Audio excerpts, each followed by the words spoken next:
The government is planning more fiscal and monetary policy measures in order to give a fillip to the economy. Remember, Prime Minister Modi took stock of the economic stimulus packages announced under the Atmanirbhar Bharat campaign yesterday. Timsi Jaipuria joins us now with the details. Timsi, what else are you picking up? Well, that's right. What sources are indicating to CNBC TV 18 is that the government is looking at more calibrated fiscal and monetary policy measures to accelerate growth.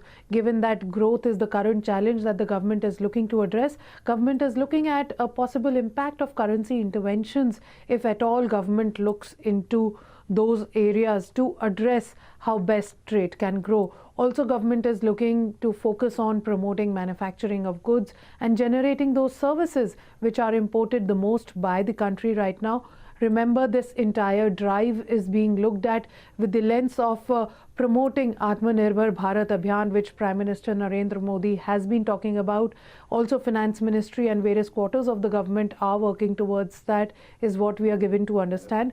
Apart from that, India is also looking to push to make rupee a more internationally accepted currency. However, this is something that the government is looking at as its vision, future course of action. Also, government, while assessing the current state of the economy, is looking at how the two past stimulus packages have worked till now and what should be the next course of action. Remember, yesterday Prime Minister Narendra Modi took a meeting with Finance Minister, top government officials to assess what should be the future course of action on the next measures or next possible measures to stimulate the economy.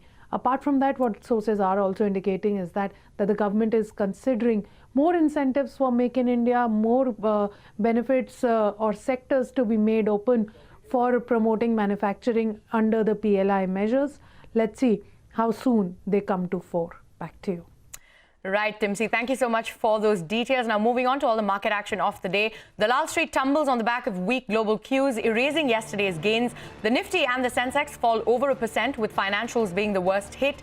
As a result, the Nifty Bank Index ends over 2% lower. The mid-cap index also sees deep cuts. SEBI Chairman Ajay Tyagi interacts with investors and other stakeholders from the US on key developments from the economy and trends in the securities market. Participants ask for early finalization of the direct listing scheme and innovative ideas under the regulatory sandbox framework. All eyes on infra major L&T ahead of its second quarter numbers. The street expects a 12% drop in its revenues and a 51% decline in net profit, but signs of a gradual improvement in the company's performance, aided by an uptick in execution post-lockdown, are also expected. Private sector lender Axis Bank is also set to announce its second quarter numbers this evening. The bank is expected to report a 17% growth in net interest income and a net profit of 1,600 crore rupees. Asset quality is also expected to remain stable. Staying with earnings, shares of jewelry maker Titan fell in trade after reporting mixed earnings in the second quarter. Standalone profit and revenue came in line with market expectations. Margins came in lower on the back of other expenses due to hedging losses. The company reported a loss of 484 crore rupees due to loss on hedging over gold on loan. FMCG major Marico reports a healthy quarter, beats estimates with 7.9% rise in net profit year-on-year. Revenue increased 8.7%. Domestic volume stood at 11% versus an expectation of 7 to 8%. Food portfolio grew by 55%, riding on the health and convenience theme. Dr. Reddy's net profit fell 30% year-on-year in the second quarter, but was better than street estimates. Revenue grew 2%, margin contracted to 25.9%. R&D expenses stood at 8.9% of revenues. The real estate sector sees signs of revival. Demand for office space picks up. Developers resume construction activity. There are new residential launches in top cities, including Mumbai, Delhi and Hyderabad. Realty firm Anarock expects 35% rise in home sales in the festive season. This as home loan rates fall to the lowest level in decades. Top realty firms tell CNBC TV 18 that sales are improving to pre-COVID levels. Today, the signals are very positive. You have just made the statements correctly. Namely, interest rates have fallen down. People are looking at better quality of flats, larger sizes of flats. The last notification come from the Reserve Bank of India has definitely helped that even for larger loans, the interest rates are now coming down. So that's made a world of a difference for people who want to upgrade the size of their flats also.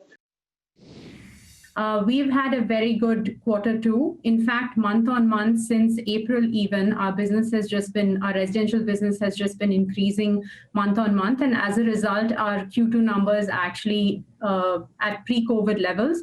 In fact, slightly better than what we did in Q2 of the same, or in Q2 of last year. We are starting to see, since last month, activity improve. Overall, there has been a decline in office space take-up. We'll know by end of this year. I expect maybe around 30% plus, because we still have 3 months left, and a lot of the office space take-up happens in last quarter. However, I do see what you call again activity improving in 21 going forward. We will see an improvement over 20.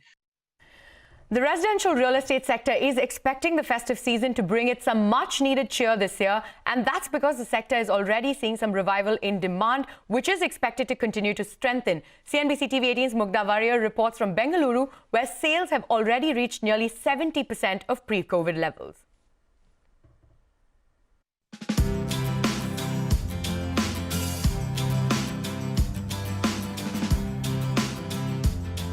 "35-year-old Bengaluru-based IT professional Roshan Krishnan believes the time is ripe to buy a house. And industry analysts echo this argument, citing that property prices have fallen, there's ready inventory, and home loan rates are at multi-year lows. I was looking for a place in North Bangalore. What prompted me was really the payment plan Puravankara had to offer, because it's a project that's just launched.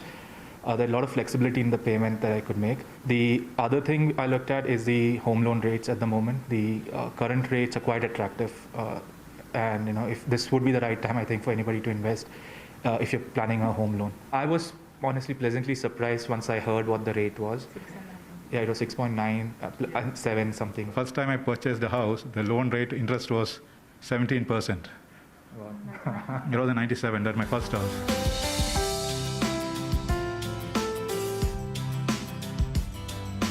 While the Krishnans decided to make a site visit to look at the property that they're buying, many potential buyers have not been able to make such visits due to the pandemic. One such strategy adopted by several builders is to go fully digital for bookings, and one such player is Puravankara.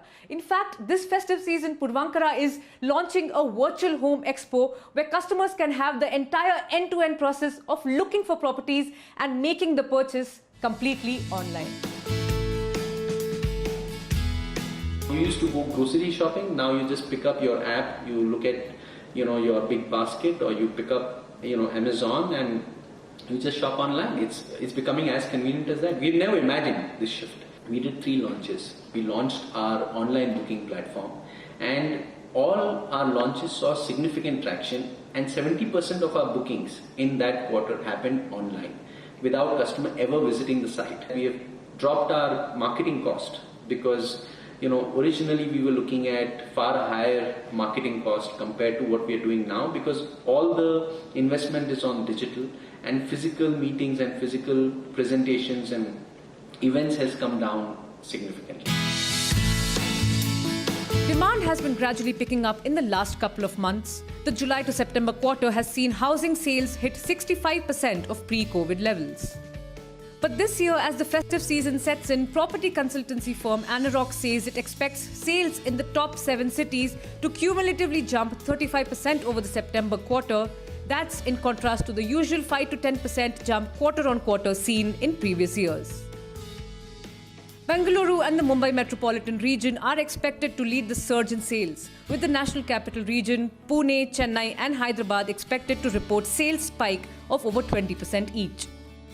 But here's an interesting trend. While a fall in property prices is being seen as a driving factor, Knight Frank says Bengaluru and Hyderabad have actually seen residential prices rise in the third quarter of this year over last year. Developers attribute this to the IT sector's fortunes. 80% of the Bangalore residential real estate market depends on the IT and IT-enabled services. And we know during the pandemic, one of the sectors which has performed well was the IT sector only. And due to this, the demand has been very robust. Considering the last quarter which has been done well, so this festive season is going to be extremely good. The reason for the same is the market, there is a renewed demand for the residential real estate one. And second, there is an all-time low interest rate. This festive season, the real estate industry expects many millennials to pick up keys for their first homes, for several NRIs to set up base here, and for many in the workforce to buy larger houses away from the central business districts. Well, here's hoping the festive cheer stays on. In Bengaluru, Mugdha Warrior. On that note, it is time for us to head into a short break. But coming up next, Bihar records 46.29% voter turnout as of 3 p.m. as the first phase of the state assembly elections gets underway. We get you all the latest details when we return. Stay tuned.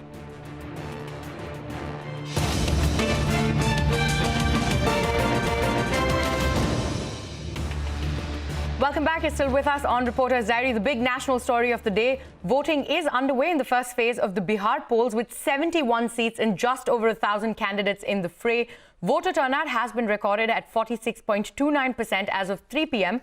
Meanwhile, campaigning continues for the other phases of voting. Prime Minister Narendra Modi is leading the NDA's campaign blitz. Addressing 3 rallies in Patna, he hit out at Tejaswi Yadav, calling him the Prince of the Jungle Raj. Leading the charge for the opposition Grand Alliance is Rahul Gandhi. Addressing a rally in Champaran, he said Chief Minister Nitish Kumar and the Prime Minister have not done enough for the state's development. Payal Mehta from CNN News 18 has the latest. Well, of course, Bihar has voted in the first phase of election. This is the large belt where, the Naxal areas are involved, and 71 seats have gone into election today. It's a huge task for the security forces and also for the Election Commission to organize this particular voting phase, including, providing for all kind of COVID precautions to be taken into place as well. Nearly about 50% voting has taken place today as well. It's one particular belt which is going to decide the fortune as far as the Mahagathbandhan is concerned. In 2015, they secured 27 seats. RJD secured 27 seats by itself as well. And it's a rich hunting ground as far as the RJD and, of course, the Mahagathbandhan is concerned. People have voted on crucial issues, including, the prohibition of alcohol, whether it's been successful on ground, the basic issues of water, electricity, as well as development in particular, as well with the condition of the roads and the condition of the houses and what really happens in flood situation. That is something which they've really voted on. It'll be important to see what the outcome really is, and when we open the ballot boxes again on the 10th of November. Bihar को तेजी से लाभ मिले, इसके लिए नीतीश जी के नेतृत्व में यहां एनडीए को जिताना बहुत जरूरी है। अगर अटकाने, लटकाने और भटकाने वाले लोगों को, जंगल राज वालों को जरा भी अवसर मिलेगा तो जमीन पर इन योजनाओं को पहुंचाने में शायद मुश्किल हो जाएगा, असंभव हो जाएगा। That's the latest from Bihar. Now moving on, the festive season, which rings in with Navratri, is a time when markets typically begin to buzz with buyers. However, this year's festive season is unusual as people fight the scare of a pandemic, reduced incomes and tighter budgets while trying to still keep a festive spirit. My colleague Alisha Sachdev visited Central Delhi's Karol Bagh market to find out if buyers are finally coming out to shop right at the start of the festive and wedding season. Central Delhi's Karol Bagh market is a confluence of shops big and small, and the mood of the market reflects the mood of the people when it comes to festive buying. This, however, is a season marred by the coronavirus, as is evident by the scant footfall in the market.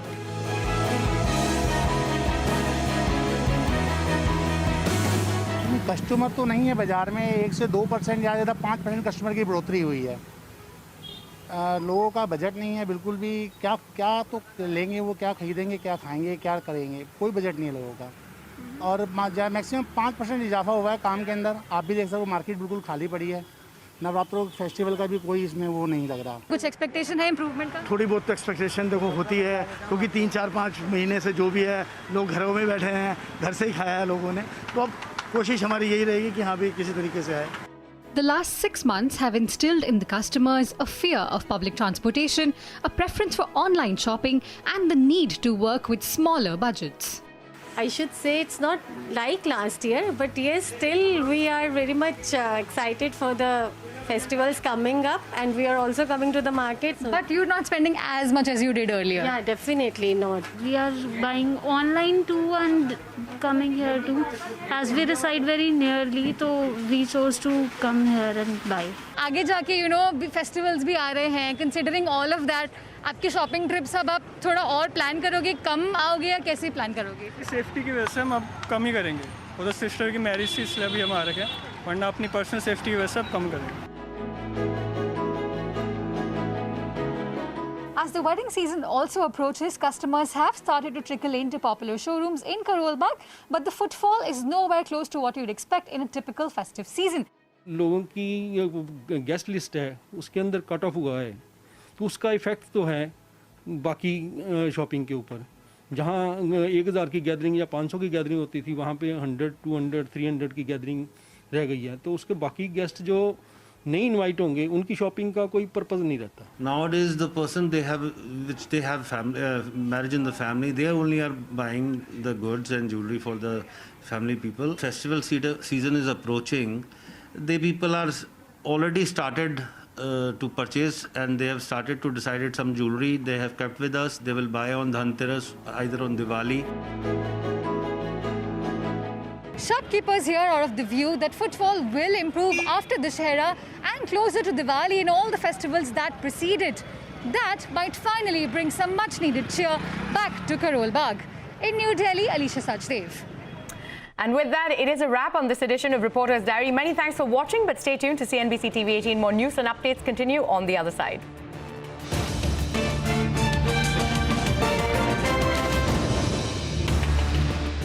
Brought to you by Skoda.